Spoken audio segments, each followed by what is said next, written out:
مخ په کونړ به سفر کوو او تاسو ته به پکې خپرونې چمتو کوو.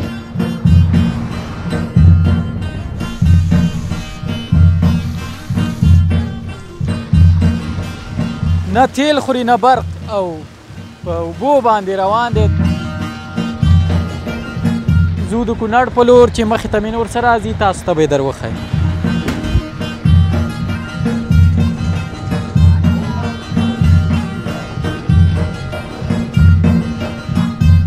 کونړ د سیمایان ورته وښیم. ژوندي مید نه ده. دوستانو دا خبرې کوي. هلو څنګه یې؟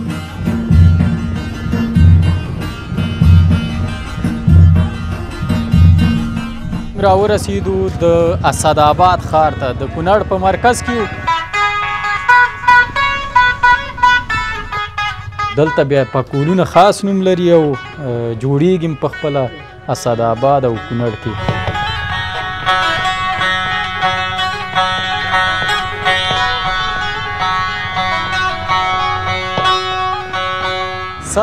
سلامونه د سنرایز افغانستان لیدونکو، هیله د ټولو روغ جوړ او خوشحاله اوسئ. سباوون مومند ستاسو په درانه چوپړ کې یو ځل بیا حاضر یم.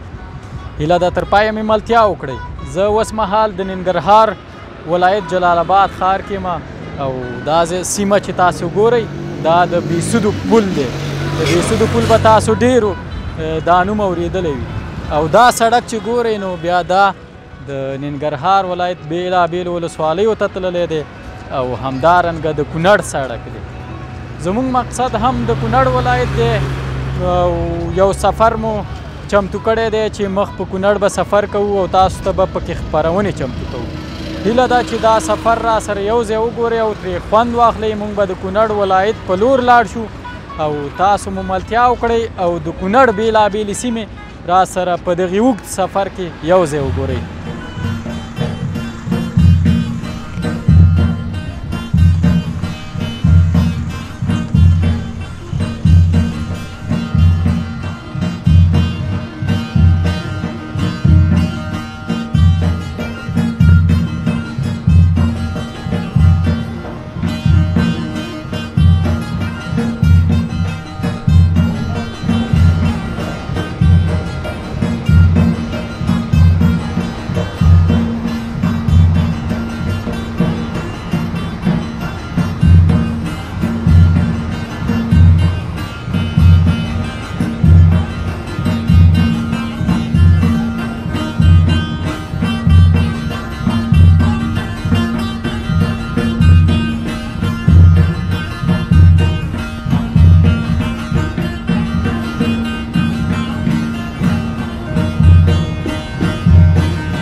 دوستانو بیا هم ښه راغلاست. زه راورسېدم د کونړ په لاره کې د خیوې ولسوالۍ ته. دا د ننګرهار ولایت خیوې ولسوالۍ ده. نو دلته مې د اوبو دغه یو رقم سیستم ولیده چې له لاندې د دې غټې ویالې څخه یوې وړې ویالې ته چې دا بره ده دلته کلي ته یې اوبه ورکړي دي.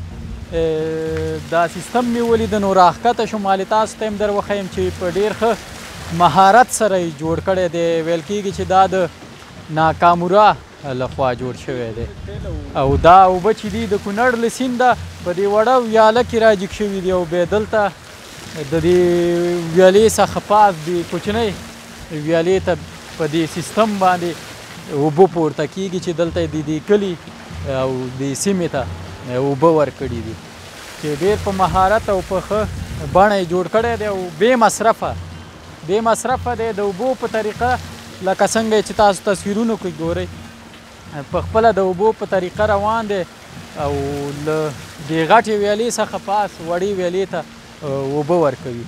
نه تیل خوري نه برق او په اوبو باندې روان دی. د اوبو ګټه یعنې دلته موږ ولیدله چې څومره ګټه لري او تاسو ته هم معلومه ده چې افغانستان خو ډېر اوبه لري خو له بده مرغه چې ترې ګټه نه ده اخیستل شوې ده او دا د کونړ د سیند اوبه دي چې خاص نوم لري. ملتیا مو وکړئ زموږ سفر د کونړ ولایت په لور دی او د کونړ پورې چې موږ ځو تاسو ته چې کومې سیمې موږ ته مخته راځي هغه به در وښیو او د کونړ ښکلا به هم را سره په دې خپرونه کې وګورئ.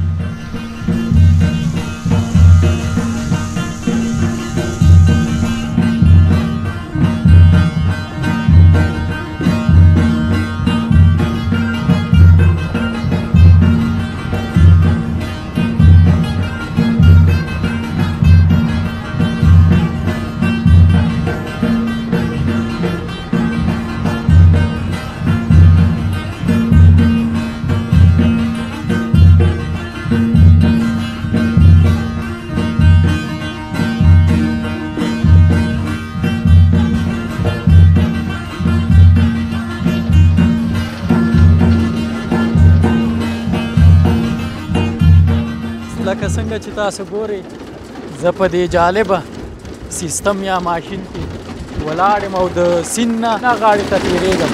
لکه څنګه چې تاسو په انځورونو کې ولیده دلته دا پل غریب په ملا مات دی او دلته د کونړ د سړک نه یو پل تیر شوی او دې کلي ته نو دا چې سم په کیفیت کار نه دی شوی په ملا مات شوی او د کونړ د سیند د اوبو ته کله داسې ضعیفه پلونه مقاومت کوي نو سم کار نه دی شوی او دا پل مات شوی دی. بس دا سیستم دلته جوړ شوی لکه څنګه چې تاسو ګورئ په دې کې بیا د دې کلي خلک اخوا دېخوا اوړي. نو ملتیا مو کړئ دلته به یو څو کسانو سره خبرې اترې هم ولرو.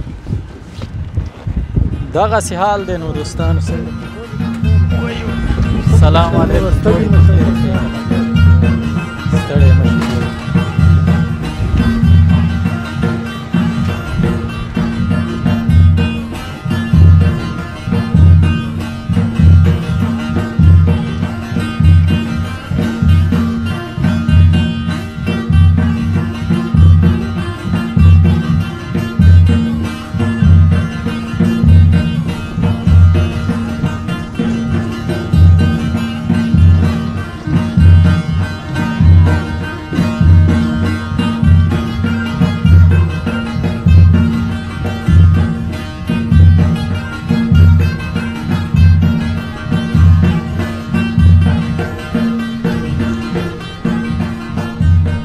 لکه څنګه چې تاسو په انځورونو کې ولیدله دا د خیوې ولسوالۍ یوه سیمه ده او یو کلی دی د سیند نه اغاړې چې دلته ورته دا پل جوړ شوی او د کونړ په دې لاره دا سیمه موقعیت لري چې دلته دا پل 4-5 کاله کېږي چې په ملا مات شوی دی او فعالیت نه غورځېدلی دی او خلک د دې ځي چې دي بیا د دې ماشین څخه ګټه اخلي چې په جانراټور باندې دا ماشین چلیږي خلک اخوا او دېخوا راوړي.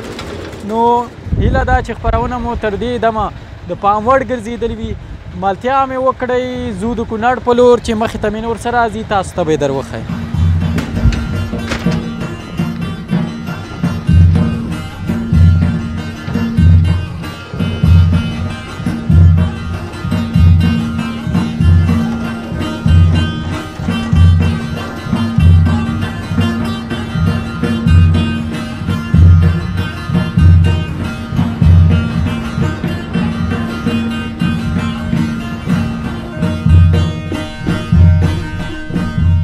د کونړ ولایت هغه لومړنۍ برخې ته چې د نورګل ولسوالۍ مربوط کیږي دلته راورسېدو او دلته یو هوټل دی او یو استاذ پکې ولاړو نو ما له دې سره به یو څو خبرې اترې ولرو. دلته یې تازه مایان هم نیولي دي نو چې دا د کونړ د سیند مایان دي که نه د ښار یا بازار نه راوستي په دې هکله به هم ترې معلومات ولرو. نو په پیل کې ستړی مه شي استاذه جوړې په خیر ښې که شکر دی مننه. دا مایان دي لږ کمه کړه دا د کونړ سیند ملګري نیسي چې 2 بجې چې راوړل تازه مین سیند مې دی ژوندي اوس هم ژوندي دي ژوندي دي کم دي ته دوستانو ته وښیه چې د کونړ د سیند مایان ورته وښیي ژوندي مې نه ده دوستانو دا خبرې کوي هلو څنګه دا خبرې نه کوي نو کنه دا دې اوس تازه ونیول ژوندی دی بس اوبو ته واچو بالکل ژوندی دی دا په کوم ټایم کې تاسو دلته مایان نیسئ دا چې د ماسپښیني کې جاله چې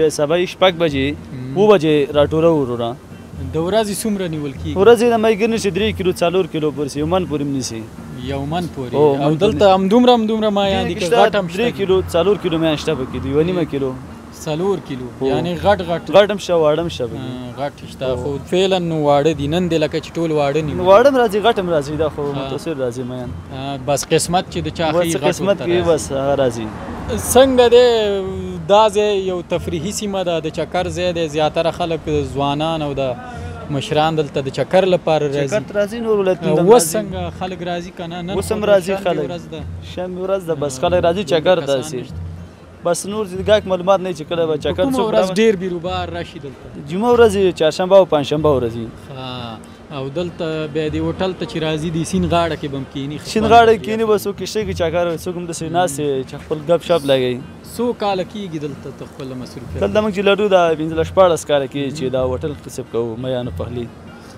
او دا مایان بیا کیلو څو دي دا کیلو موږ ته د کونړ سیند وایي چې دی دا موږ 600 روپۍ کیلو ورکو پاخه او فارمي کیلو 3.5 پاخه ورکو 3.5 سمه ده مننه ډېر وخت دې نه نیسمه ملتیا مو کړې او زموږ سفر مخ په کونړ دی تر پایه راسره مل اوسئ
راورسېدو د اسداباد ښار ته د کونړ په مرکز کې او لکه څنګه چې تاسو ولیده موږ د ننګرهار ولایت بیسودو پله څخه د خپرونې پیل کړې وه حرکت هم وکړو چې د بیسودو ولسوالۍ همدارنګه د خیوې ولسوالۍ او بیا د کونړ ولایت نورګل ولسوالۍ څوکۍ ولسوالۍ او بالاخره دا دی د اسداباد ښار ته راورسېدو کونړ ولایت کې ما او دلته دا د اسداباد ښار دی د اسداباد په ښار کې به د بېلابېلو ښاریانو سره خبرې اترې ولرو نو ملتیا مو کړئ او له موږ سره پاتې شئ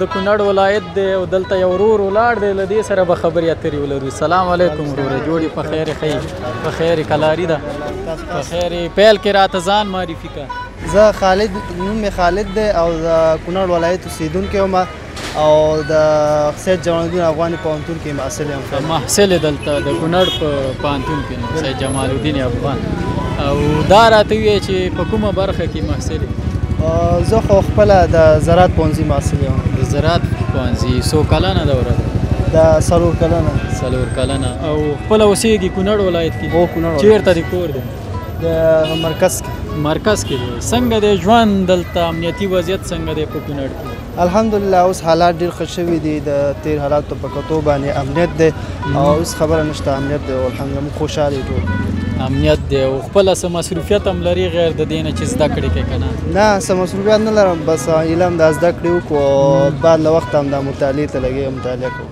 سمه ده، مننه. کور ودان دوستانو ملتیا هم وکړئ. د کونړ ولایت په ښار کې اسداباد ښار کې وو. دلته به د بېلابېلو هېوادوالو سره خبرې اترې ولرو، زموږ سره پاتې شي.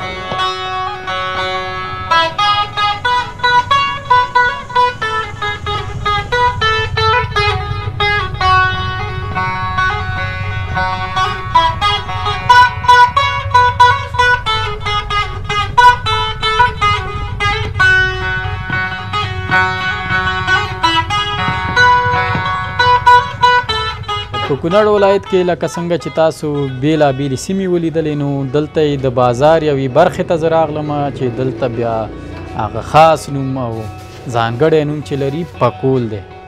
پکول یعنې په سر چې د خولۍ په شانتې ږدي، تاسو ډېر خو به یې پېژنئ. نو دلته بیا پکولونه خاص نوم لري او جوړېږي په خپله اسداباد او کونړ کې. نو دلته دوه ورونه را سره ولاړ دي. ستړی مه شي، جوړې په خیر یې ښایي، کلاري ده، ستړی مه شي، ښایي په خیر جوړې. پیل کې که ځان راته معرفي کړي. نوم مې عارف الله دی او د دغه دکان څښتن یم. عارف الله جانه دا راته ووایې ته خپله خو د دې دکان څښتن یې، څومره وخت کېږي چې دا دکان هم جوړ کړی دی؟ دکان خو داسې 20 کلونو راهیسې په دغه ځای کې موږ دغه د پکول دکانداري لرو، کاروبار یې کوو او یو اندازه زیات کارګر لرو دې ترڅنګ او په دغه پکول جوړونې باندې مصروف دي. پکول جوړونې باندې مصروف دي او څو ډوله پکولونه دي او دا ټول پکولونه دلته جوړېږي؟ کارخانه یې هم دلته ده که نه؟ او کارخانه دې ترڅنګ پاس په چت لرو او مختلف پکولونه دلته جوړېږي. دې کې بیا د پکولونو اقسام دي چې سواتي، لاوري، چترالي او دغه شان مختلف قیمتونه هم لري. ټول اقسام یا د رقمونه یې څو رقمه دي؟ د رختې خو دغه چترالي، لاوري او سواتي به مختلف دي چې شمالي ولایتونو خلک یو رنګ خوښوي، چې به ننګرهاري بل رنګ خوښوي، کونړي خلک بل رنګ خوښوي. نو مختلف قسمونه بیا دې ترڅنګ د مشتري په خوښ هم جوړېږي چې هغې یو فرمایش قیمتونو کې څنګه بیا څو رقمه دي؟ دا قیمتونه یې څو رقمه دي؟ مثلا ارزانه یې څومره دی، قیمتي یې څومره؟ د 1.5 افغانۍ نه ونیسه تر 200 افغانۍ پورې دې دکان کې پکول پیدا کېږي. د 1.5 نه تر 200 افغانۍ پورې.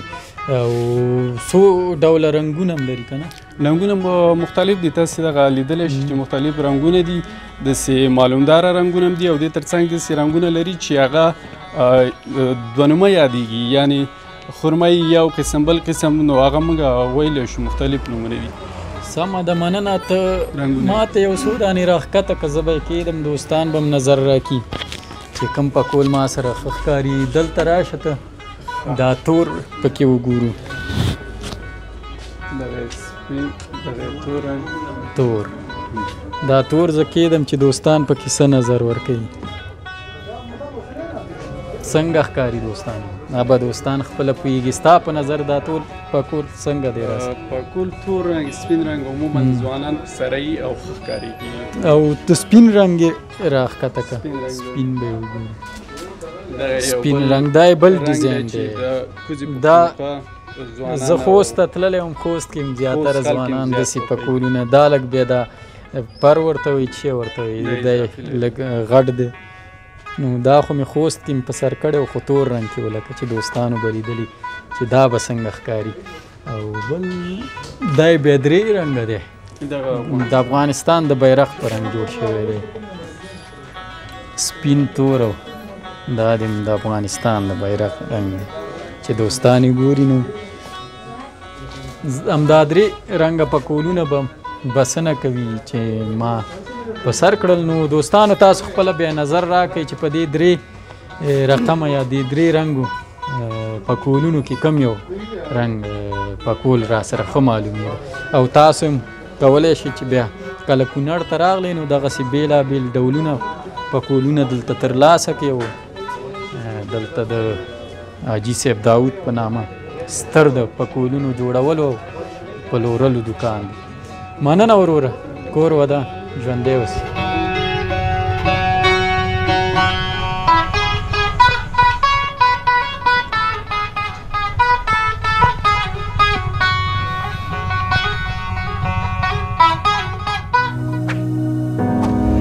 زموږ چینل سبسکرایب او د زنګ بټنه کېکاږئ.